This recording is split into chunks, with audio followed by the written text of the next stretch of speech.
lahat ng ating pinagdaanan, sa panahon ng pandemya at kalamidad, tayo ay kumapit pa rin sa isa't isa.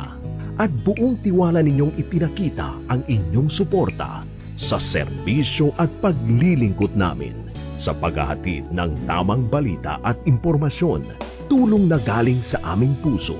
Kaya naman, sa latest survey ng Kantar at Nielsen, nangunguna ang mga himpilan ng RMN sa buong bansa. RMN, Number 1 sa Luzon, RMN, Number 1 sa Visayas, RMN, at Number 1 sa Mindanao. radyo ng buong Pilipinas. Buong karangalan ng mga radyoman ng RMN Networks ang maglilingkod sa inyo. Maraming salamat, RMN. Number 1, Number 1. Wala nang iba. Radyo mo nationwide.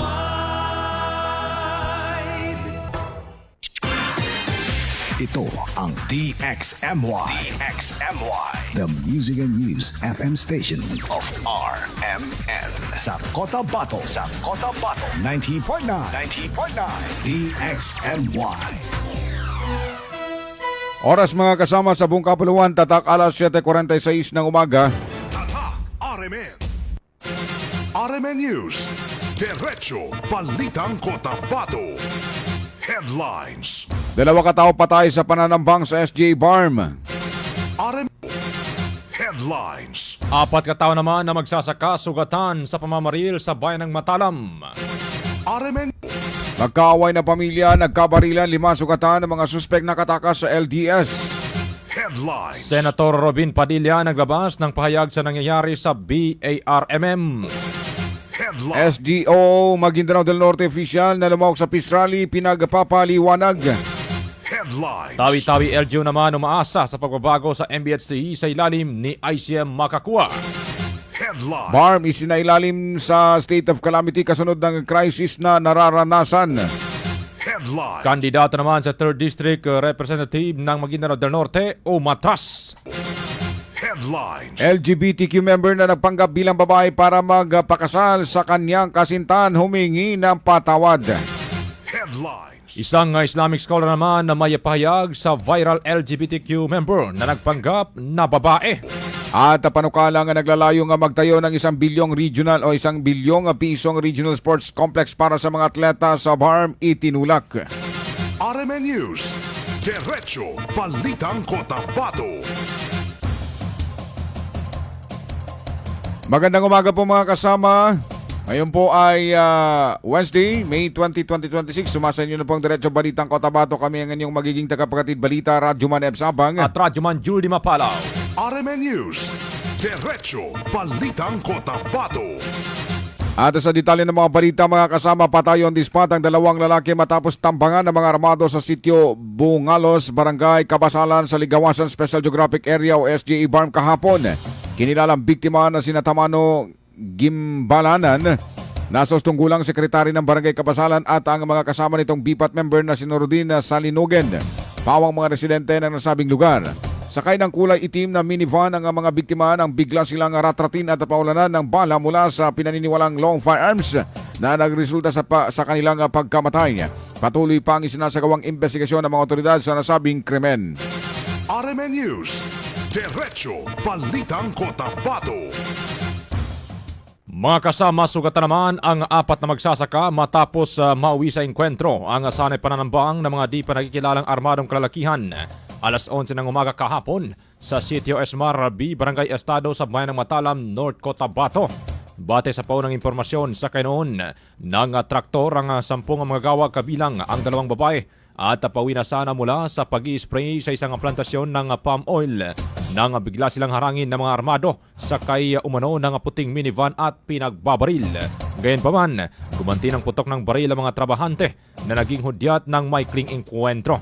Isang alias Totyo mula sa panig ng mga magsasaka ang tinamaan ng mga bala at ngayon ay nasa maayos ng kondisyon, habang may naiulat din na 3 mula sa panig naman ng armadong nanambang sa kanila ang sugatan sa naturang sagupan. Nagpapatuloy pa ang investigasyon ng Matalam MPS sa insidente at tinutugis na rin ang mga tumakas na salarin. RMN News, Diretso Balitang Cotabato. Mga kasama, nagkabarilan ng dalawang grupo ng pamilya na nagresulta sa pagkakasugat ng 5 individual na naitala kahapon sa Barangay Pindulunan, Picong, Lanao del Sur. Sa ulat mula kay LDS PPO Director Police Colonel Cesar Cabuhat, ang mga biktima ay kinilalang sina Saripada, Samad, Nasir Amrex, Kalalaga at dalawang babae na sina Asia at Aisha na kapwa mga sugatan. Samantalang ang mga suspek ay mula umano sa pamilyang Alampa na sina Naongko, Rasa, Raki, Salamat, Tox, Piangni, Samin Omar at Jamel Makabanding, kung saan lahat ng mga ito ay residente ng Barangay Pindulunan sa bayan ng Picong sa nasabing lalawigan. Sinasabing habang papalit na ang mga otoridad o papalapit ang mga otoridad sa lugar para rumesponde ay dinig umano ng palitan ng magkabilang grupo kung saan napahupa ito ng makarating na sa naturang lugar ang PNP LDS Katuang, ang 51st Infantry Battalion Alpha Company ng Philippine Army. Nakarecover naman mga otoridad sa crime scene ng halos 40 basyo ng hindi pa natutukoy na uri ng baril. Dagdag pa sa ulat mga kasama, matagal na ang away o bahagyan o bangayan ng pamilya ang pinagugatan ng kaguluhan dahilan na nagkasagupa ang mga ito. Kasalukuyan namang nilalapatan ng kaukulang lunas ang mga sugatang biktima sa bahay pagamutan habang ang mga sospek naman ay pinaniniwalang umiskapo sa bulubunduking bahagi ng Pualas sa naturang lalawigan. RMN News, Diretso Balitang Cotabato. Alas 7:51 ng umaga mga kasama, patay on the spot ang isang lalaki matapos barilin gamit ang umano'y long firearm sa Barangay Pindulunan, Picong, Lanao del Sur. Sa ulat mula sa LDS PPO, ang biktima ay kinilalang si Ayman Absarani Gunda, 27 anyos, may asawa, driver. Natukoy naman ang suspect na si Jamil Makabanding, 27 anyos, may asawa, paawang mga residente ng Barangay Pindulunan sa nasabing bayan. Sa inisyal na investigasyon ng PNP LTS, abala noon ang biktima sa pag-ayos ng kanyang sasakyan at saglit na tumigil para bumili sana ng makakain nang biglang sumulpot ang suspect sabay na nagpaputok ng baril. Nagtamo ang biktima ng 2 tama ng bala sa dibdib mula sa M16 rifle. Agad namang tumakas ang suspect matapos isagawa ang krimen. Pinaniniwalang utang ang dahilan ng pamamaslang base sa mga nakalap na impormasyon ng PNP.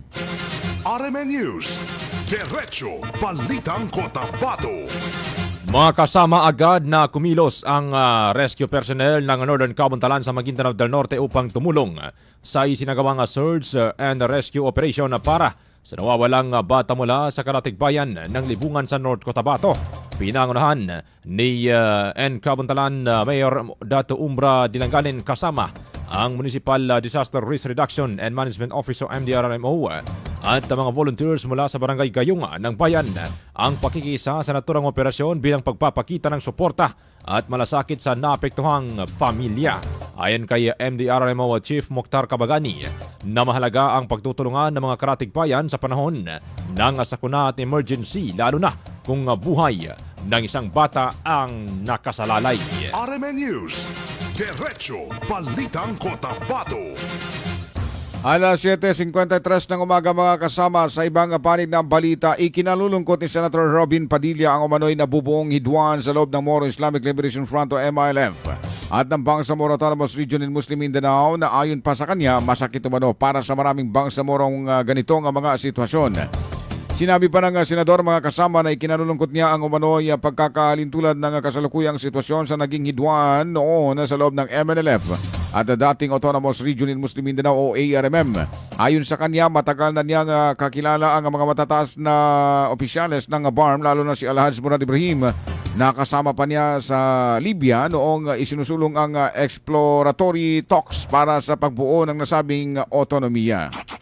Ayan po talaga pinagdurugo ng aking puso, subhanallah. Alam niyo po, ang aking pong relasyon sa BARM kahit kailan ay hindi naging politikal. Ang aking pong relasyon sa kanila ay espiritual. Kaya ito po mga nababalitaan natin na ganyan, na nagkakaroon ng hidwaan sa loob ng MILF, sa loob ng BARM government, masakit na masakit po sa atin yan, sapagkat ang BARM ginawa po yan para sa ating mga kapatid na MILF. Sila po ang una na dapat ay mamuno dyan. yan. Ang nakakalungkot po kasi parang nauulit yung nangyari sa ARM na ang MLF din ganyan ang nangyari. Kung natatandaan nyo po, ganyan na ganyan din po ang nangyari sa MNLF hanggang sa huli. Sila na po ang nagkaroon ng hidwaan.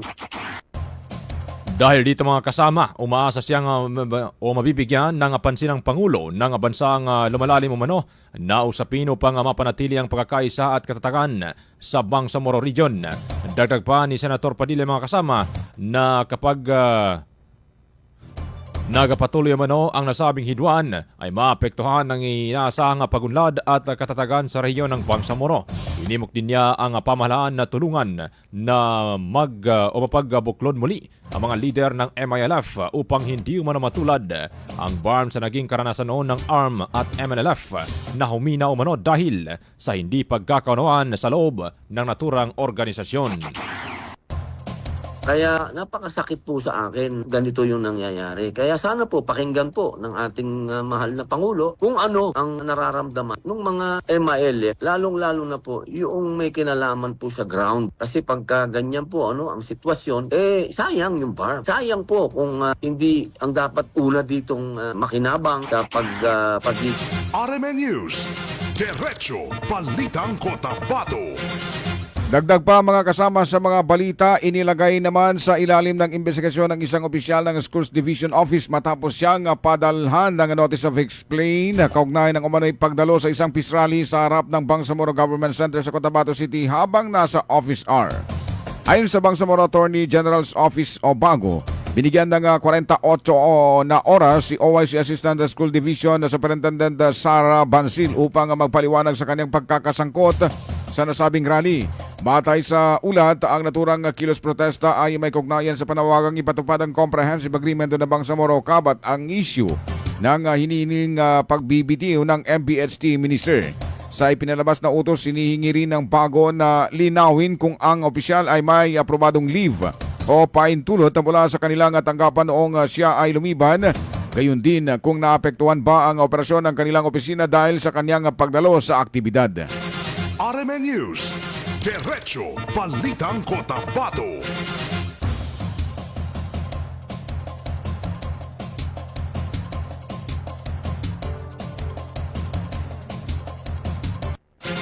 RMN News, Diretso Balitang Cotabato. Mga kasama, suportado naman ng Tawi-Tawi Provincial Government si BARM Interim Chief Minister Abdurauf Makakua matapos itong sabay na pamunuan ng Ministry of Basic, Higher and Technical Education o MBHT sa Bangsamoro Government. Sa pahayag ng Provincial Government kahapon, sinabi nilang positibo silang makatutulong ang bagong liderato upang mas mapalakas pa ang maayos na pamamahala, responsibilidad at tiwala sa publiko sa sistema ng edukasyon sa Bangsamoro. Kabilang sa mga isyong nais matugunan ng lalawigan ng Tawi-Tawi ay ang mga lumabas na sa COA findings, kakulangan umano ng mga guro at school buildings, pati na rin ang deployment ng teaching at non-teaching personnel sa mga isla at malalayong komunidad sa Tawi-Tawi. Iginit din ng pamahalang panlalawigan mga kasama ang kahalagahan ng mas malaking prioridad para sa edukasyon sa paggamit ng block grant upang makatulong mano sa pagpapabuti ng kalidad ng edukasyon at kinabukasan ng mga kabataang Bangsamoro. RMN News, Diretso Balitang Cotabato. Oras mga kasama sa buong kabuluhan, 7:58 ng umaga. Tatak RMN. This newscast is brought to you by ang kilala mong Alaxan, extra galing na. Up to 3 times faster versus Alaxan FR. New Alaxan Extra. This newscast is brought to you by Cobra Energy Drink. Pag meron ka nito, walang talo. This newscast is brought to you by iBerry Gold. Mas daghan ang lutin, mas epektibo, mas klaro. Ang balita na ito ay hatid ng Ginebra San Miguel. Tatak ng tapang, tatak Ginebra. That portion was brought to you by Tanduay 5 years. Tibay ng loob, tibay Tanduay. This newscast is brought to you by Kidney Care. Likayi ang dialysis o ubang problema sa kidney. Mag-Kidney Care. Maulan man, no worries na amoy kulob ang damit. Charm Fabcon, pangong pumakabloom, tanggal amoy kulob sa bango ng Charm. Charm Fabcon with Bloom Fresh technology. Kills 99.9% of kulob-causing bacteria tested. May aroma burst pa of thousands of flowers and berries. Ang sampay sa loob, no amoy kulob. Bangong kumakabloom sa charm. Manufactured by ACS Manufacturing Corporation. ISO certified world-class quality. ACS. RMN News. Diretso Balitang Cotabato. Oras mga kasama, 7:59 ng umaga. Tatak RMN. RMN News. Diretso Balitang Cotabato. Mga kasama, humingi ng tawad sa publiko ang isang 21 anyos na lalaking si Marlon matapos magpanggap na babae at makasal sa kapwa lalaki na naganap sa bayan ng Palimbang, Sultan Kudarat Province nitong May 16, 2026. Si Marlon na isang miyembro ng LGBTQ ay residente ng Maytum sa Sarangani Province. Nagpakilala umano siya sa kanyang karelasyon bilang si Sofia at inaming nagpanggap siyang babae sa loob ng 8 buwan nilang pagsasama bago naganap ang kasal. Iginit din niya mga kasama na ang inaumano ng kanyang 20 anyos na karelasyon ang nagsabing magpakasal na sila na kalaunan ay nabunyag na lalaki pala siya at ang tunay niyang pangalan ay si Marlon. Ako po si Marlon Briz, 21. Nakatira po ako sa Old Pob, Maitom, Sarangani Province. Nagahingi po ako ng sorry po sa lahat ng mga Muslim sa Palimbang at sa pamilya po ng nasaktan ko. Nagahingi po ako ng patawad. Sana po mapatawad niyo ako. Hindi na po ako ulit. Pangako po yan. Kung ulit pa po ako, pwede niyo na po akong kasi gusto ko lang po magbagong buhay po ngayon. Kasi na ko na po boyfriend. Samantala mga kasama, binigyan din niya na hindi o isang pagtutuwid mga kasama. Binigyan din na hindi katanggap-tanggap ang naturang sitwasyon sa pananaw ng relihiyong Islam at maging sa Kristyanismo. Inamin din naman ni Marlon na dati na umano siyang nakaranas ng kalintulad na sitwasyon at ito na ang ikalawang pagkakataon na maganap muli ang pagpapakasal sa kanya. Sa uli mga kasama, muli siyang humingi ng patawad at nangakong magsisimula ng magbabagong buhay matapos ang kontrobersiyang kanyang kinasasangkutan. Ganito po kasi yan, yung mama niya po kasi ang nagsabi sa amin, magkasal na daw kami. Lalaki, hindi ko na po ulitin magbago. Ang alawa po, nabisto, pero pinalis po ako ng mama niya po.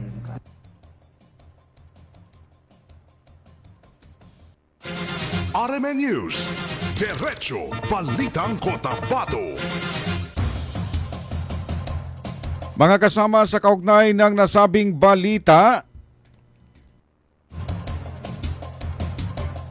nagpayag si Islamic scholar Sheikh Ismail Ibrahim kaugnay sa usapin ng operasyon at pagsusuri sa kasarian ng isang tao kung saan iginit niya ang mahalagang dumaan muna sa wastong pag-aaral at pagsusuri ng mga doktor ang isang babaeng nais ikasal bago magsagawa ng nasabing hakbang. Binigyan din ni Sheikh Ibrahim na may mga kaso umanong ilang buwan bago nalaman ang tunay na kalagayan ng isang pasyente kaya kinakailangan ang maingat na proseso. Ginawa ito ni Sheikh Ibrahim kasunod ng viral online na kinasal ang LGBTQ member na si Marlon matapos magpanggap na babaeng si Sofia para makasal sa kanyang 20 anyos na kasintahan sa Palimbang, Sultan Kudarat Province. Sa aming pag-aaral doon sa Jordan, bago ikakasal ay kailangan dadalhin mo na sa medical hospital para masuri ng ating mga doktor kung ito ba talagang babae at saka mapag-aralan doon itong babae na ikakasal sa lalaki. Siya ba ay walang sakit, nakagaya ng mga sakit na nakakahawa, lumilipat sa lalaki, pag-transfer naman sa babae. Halimbawa, yun ay ginagawa sa Jordan na aming pinag-aralan. Tungkol sa nangyari na nakailang buwan na hindi na niya nalaman ay kung dumaan lang sa doktor, medical, ay wala nang problema doon kay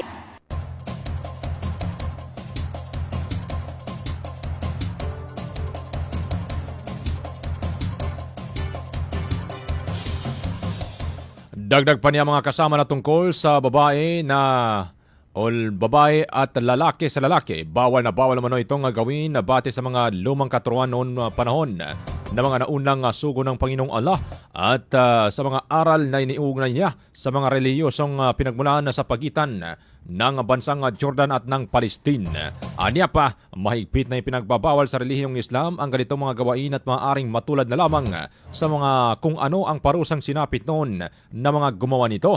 Inihambing pa niya o ni Sheikh Ismail ito sa asal ng mga hayop upang ipaliwanag ang kanyang pananaw na anya pa ang hayop ay hindi maghahanap ng kaparehong babae o lalaki dahil pag nalaman naman na ng aso na lalaki ang kasama nito ay talagang hindi maganda ang kalalabasan. Mas ginugusto nila ang mga kalalikihan. Ito ay mahigpit na ipinagbabawal ng ating relihiyong Islam. Lalo na sa ngayon na panahon, hindi maganda. Ayon, para nalalaman na natin ang mga resulta. Kahit sa mga hayop ay mayroon pang kinakasal na aso, pati aso, pero babae naman na sa kalalaki. Yung ang hayop ay hindi po magkaasawa ng kapareho niyang lalaki sa lalaki. May mga Dagdag pa ni Sheikh Ibrahim mga kasama na bagamat maaring sampahan ng kaso ang sinumang nasa likod ng insidente. Ligtas umano dito ang ustaz na kumasal sa mga ito dahil hindi naman anyan nito alam ang issue. Gihit pa niya mga kasama na hindi naman mga doktor ang grupo ng mga ulama para suriin ang kasarian ng isang tao bagay na labas sa kanilang larangan. Pinayuhan naman niya ang mga lalaki na nais magpakasal. Nasuriin muna ang kanilang mga nais pakasalan na babae para hindi matulad sa nasabing issue. Pero dahil sa ustad na rin yan na yun, minsan parang tinatawag lang yun. Ustad, ikasal mo itong dalawang magka-partner. Kaya wala siyang kasalanan doon. Hindi naman sinusuri, hindi naman ang ustad natin ay parang mga doktor na susuriin niya na ito ay babae ba o lalaki. Nagtatanong lang yan, ano ito? Tapos na ba? Pero sa surutun nikah, ang ibig sabihin, prerequisite of marriage, dapat susuriin natin na talagang itong ikakasal na dalawa ay babae at saka lalaki ba? Dahil kapag same-sex ay hindi talaga pwede. Radyo mo nationwide. Oras mga kasama, alas 8:06 na po ng umaga. Tatak RMN. RMN News. Diretso Balitang Cotabato. Bago kami tuluyang magpapaalam mga kasama, Ito kasamang Radyaman Nebs. Magandang morning muna kay Sambay Adam ng Almonte Extension sa Cotabato City. Kay Lori Bella, magandang umaga rin na DXMY from Matinorio, DOS. Kay Dato Puti, salamat simpal ng Iligan City. Malayo ha. Waalaikumsalam Sir Dato Puti. Magandang umaga po dyan. At thank you po sa pakikinig. Kay Taya Mohamed, waalaikumsalam. Benjamin Udasan, magandang umaga rin na Sir Ebs. Patin ko lang po ang mga anak niya na sina Andre, Principal, Angeline, Norvin at asawa niyang si Benjamin Udasan. Pabati naman po mula kay Sha Udasan ng Mompong. At kay Den Lagyab Ulama, late watching from Kapinpilan, Ampatuan, Maguindanao del Sur. Itong si si Aljabar Kudarat Ayunan kasamang Radyaman Nebs. Nanawagan po ako sa media na sana puntahan naman po ninyo yung mga nangyayari dyan po sa bayan ng Burdon, MDN, Maguindanao del Norte, sa Pierce para ma-interview niyo po kung ano yung totoong nangyari. Ano kaya? Ano ba? Sige, mamaya. Bibigyan natin yan kasamang Radyaman Nebs. Kay Brian Mopiang, pahabol din. Shout out family Mopiang, Andal Balasico, Vicente and Francisco Patadlas. Salamat mga Sir Idol. Sige. Maraming salamat sa mga viewers natin ha. Kaya't ito paalala pa rin ha sa mga kapatid natin mga lalaki. Bilabaw doon siya sa mga Maguindanon na niyabi pidalwa, siguradun mo na. Upamanin kaya ni Manggulay masala na niya may makapanginsalan. Asal sigurado. Sigurado. Hoy. Katawan mo nang ipadaluntan niya, di balir na masala, yung importante na sigurado. Sigurado. Katawan ni kapanikap sa kwana, alwan. Naminto ba yung gulan? Manimana banikap ta sa alwan ba? Ibig sabihin na mana, kumbaga... Bangabuln. Bangabuln. Para sigurado. Walang mintis pa. Sige. Mga kasama, yan na po ang kalipunan ng ating balitan ngayong umaga po ng Wednesday, May 20, 2026. Wag ko kayong aalis mga kasama dahil susunod daw ang programang Doc. Ano ba to? Kasama dyan si Radyoman Sir Michael Suwan at Radyoman MPMH Minister Dr. Cadil Jojo Sinulinding Jr. Sa ngalan ng ating station manager, Radyoman Sir Erwin Kabilbigan, sa ating news center, Radyoman Ma'am Daisy Mangud, at siyempre, ang ating partner ngayon, Radyoman Juldi Mapalaw, sa technical, Radyoman Ricardo Kuya Eric Madamba Jr. Kami po ang inyong mga naging tagapagatid balita, Radyoman Ebs Abang At Radyoman Julie Mapalaw, Tatak Arimen. Buo ang integridad sa pagkalap at pag-aatid ng mga balita. Walang haka-haka, walang duda, buo at totoo ang mga balita. Kapag Tatak